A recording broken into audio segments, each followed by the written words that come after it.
ঠিক তেমনিভাবে 5 ওয়াক্ত নামাজ পড়ার জন্য আপনি মসজিদে দাঁড়াচ্ছেন, জামাতের সঙ্গে দাঁড়াচ্ছেন।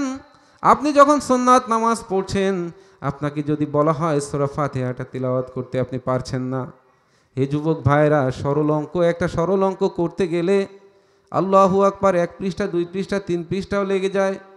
কই এত কঠিন অঙ্ক, তারপরেও তো আপনি পেরে যান। আপনি যখন বিজ্ঞান নিয়ে পড়েন, আপনি যখন ভূগোল নিয়ে পড়েন, আপনি কত ঠেটা সব কিন্তু আপনার নখদর্পণে সূত্রগুলো রয়েছে। কিন্তু কেন ভাই একটু কি মন চায় না কোরআনের পাশে যাই, আর কোরআনের ওই পাসওয়ার্ড দিয়েই মালিকের সঙ্গে কলপের সম্পর্ক তৈরি করতে হবে কিনা বলেন? কথা বলেন। এই জন্য আমাদেরকে কোরআন শিখতে হবে। নবীজি সাল্লাল্লাহু আলাইহি সাল্লাম বলেন, তলাবুল ইলমি ফারিদাতুন আলা কুল্লি মুসলিম ওয়াল মুসলিমাত। নবীজি সাল্লাল্লাহু আলাইহি সাল্লাম প্রত্যেক মুসলমান নরনারীর উপর এটা ফরজ করে দিয়েছেন। আপনাকে শিখতেই হবে। এখন কথা হচ্ছে আপনি পারেন না, আপনি চেষ্টা করছেন, আপনি পারেন না, অসুবিধা নাই। আল্লাহ তাআলা কোরআনে বলছেন, ওয়ারাত্তিলিল কুরআনা তারতিলা, তারতিলার সহিত, মাখরাজের সহিত, সহি শুদ্ধভাবে কোরআন তিলাওয়াত করো। আপনি চেষ্টা করছেন, আপনি পারছেন না, ভয় পাওয়ার দরকার নাই। নবীজি সাল্লাল্লাহু আলাইহি সাল্লাম বলেন, যদি কেউ ভুলভাবে কোরআন তিলাওয়াত করে তাহলে তার উপর কোরআন লানত করতে থাকে। আনফরচুনেট হলে সেটা অন্য বিষয়, কিন্তু আপনি জেনে বুঝে, আপনার ওই হেকমত, আপনার জ্ঞান থাকা সত্ত্বেও আপনি চেষ্টা করলেন না, তাহলে কিন্তু সেটা খুবই দুঃখজনক। এই জন্য আপনি কি চেষ্টা করবেন না? না, আপনি বলতে পারেন আমার বয়স তো 70 হয়ে গেছে, আমি তো এখন পড়তে গেলে আমার হয় না, আমার জিহানে আসে না। সমস্যা নাই।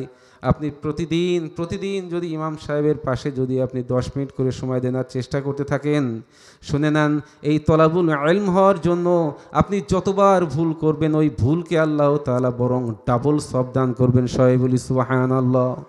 শুধু তাই নয়, আপনি এই তলাবুল ইলমের খাতায় যখন নিজের নাম রেজিস্ট্রি করে ফেললেন, তখন থেকে আল্লাহ তাআলা আপনাকে কি নিয়ামত দান করছেন শোনেন, বলবো নাকি? আল্লাহু আকবার। নবীজি সাল্লাল্লাহু আলাইহি সাল্লাম বলছেন, কোন তলাবুল ইলম যখন কোনো গুনাহগারী ব্যক্তি কবরে ঘুমিয়ে আছে, গুনাহ চলছে, তার উপরে আযাব চলছে, এমন কোনো ব্যক্তি যার কবরে আযাব চলছে, তারপরেও যদি কোনো তলাবুল ইলম তার পাশ দিয়ে হেঁটে যায়, এই তলাবুল ইলম তার পাশ দিয়ে হেঁটে যাওয়ার জন্য 40 দিনের গুনাহ আল্লাহ তাআলা তার ক্ষমা করে দেন। সবাই বলি সুবহানাল্লাহ। আল্লাহু আকবার, আল্লাহু আকবার, আল্লাহু আকবার। এই মুখ আপনাকে আল্লাহ তাআলা দিয়েছেন, কি কাজে আপনি ব্যবহার করছেন? আপনি শুধুমাত্র আপনার এই মুখ দিয়ে বাজারে গিয়ে অন্যের গীবাত করা শুরু করলেন, আল্লাহু আকবার, আল্লাহু আকবার, অন্যের পরনিন্দা গাওয়া শুরু করলেন। এই চোখ দিয়ে আপনি রাত 12টার পর পর্নোগ্রাফির মধ্যে ঢুকে গেলেন। কেউ যেটা দেখে না, সব কিছুর হিসাব কিন্তু আল্লাহ তাআলা খবর রাখেন।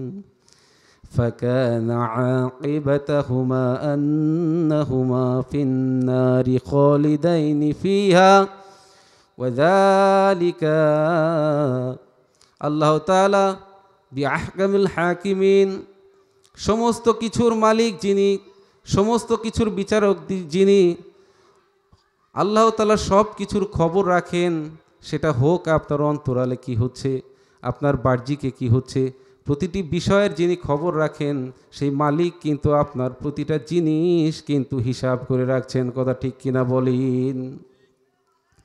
মান সালিমাল মুসলিমুনা মিন লিসানিহি ওয়া ইয়াদিহি, নবীজি বলছেন, তোমাদের মধ্যে প্রকৃত মুসলমান ওই ব্যক্তি যাহার হাত ও মুখ দ্বারা অন্য কেউ কষ্ট পায় না। সুতরাং আমরা অন্যকে কি আঘাত দিব নাকি? বলেন, হাত দিয়ে কাউকে আঘাত করা যাবে নাকি? মুখ দিয়ে কাউকে আঘাত করা যাবে নাকি? না। মান সাতারা মুসলিমান সাতারাহুল্লাহু ফিদ দুনিয়া ওয়াল আখিরাহ।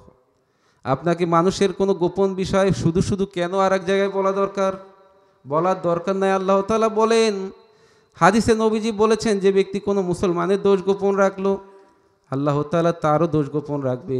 আল্লাহ তাআলা কিয়ামত শুধু না, এই দুনিয়া এবং আখিরাতে তার গোপন বিষয় আল্লাহ তাআলা গোপন রাখবেন। সবাই বলি সুবহানাল্লাহ।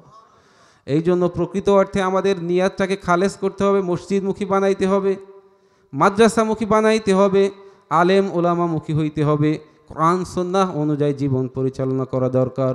আল্লাহু আকবার। আজকের এই মাহফিলের সম্মানিত সভাপতি হামিদ ভাই বলছিলেন তার বাবা সহ আরও অত্র অঞ্চলের লোকজন থেকে এই মসজিদটা করেছিলেন। ক্বালা নবী সাল্লাল্লাহু আলাইহি ওয়াসাল্লাম মান বানা লিল্লাহি মাসজিদান বানাল্লাহু লাহু বাইতান ফিল জান্নাহ। নবীজি সাল্লাল্লাহু আলাইহি ওয়াসাল্লাম বলেন, যদি কেউ আল্লাহ তাআলার খুশির জন্য একটা মসজিদ তৈরি করে, একটা ঘর তৈরি করে, তাকে জান্নাতে আল্লাহ তাআলা ঘর তৈরি করে দিবেন। সবাই বলি সুবহানাল্লাহ। এই জন্য এই মসজিদ প্রতিষ্ঠা লগ্ন থেকে শুরু করে এই পর্যন্ত যারা আর্থিকভাবে এবং জমি জমা সহ সংশ্লিষ্ট যত বিষয়ে সহযোগিতা করেছেন, আল্লাহ তাআলা সবাইকে এক একটি করে জান্নাতের মধ্যে ঘর তৈরি করে দিন। সবাই বলুন আমিন। তাওয়াক্কুলটা ঠিক রাখা দরকার। তাওয়াক্কুল, আল্লাহু আকবার, আল্লাহু আকবার, আল্লাহু আকবার। আপনার যদি তাওয়াক্কুল ঠিক থাকে, আল্লাহ তাআলা আপনাকে কিভাবে সহযোগিতা করবেন আজকে একটি ছোট্ট উদাহরণ দিই। আপনাদের সামনে আমি ছোট্ট একটি কথা আলোচনা করার জন্য মাথায় ঠিক করে রেখেছিলাম, যেটা ভাবতেছিলাম যে হজরত আলী রাদিয়াল্লাহু আনহুর স্ত্রী মা ফাতেমা রাদিয়াল্লাহু আনহা একদিন অসুস্থ ছিলেন। এই অসুস্থ থাকা অবস্থায় তিনি তার স্বামী হজরত আলী রাদিয়াল্লাহু আনহুকে বললেন, ও স্বামী, আমার জন্য একটা আনার নিয়ে এসো। আনার এত বড় দামি বিশ্বনবী, নবীদের সর্দার হজরত মুহাম্মদ সাল্লাল্লাহু আলাইহি ওয়াসাল্লামের কলিজার টুকরা মা ফাতেমা এত দামি হওয়া সত্ত্বেও কত দারিদ্রতার মধ্যে তিনি জীবনযাপন করে গেছেন। এই মা ফাতেমা বললেন, আমার জন্য একটা আনার নিয়ে এসেন।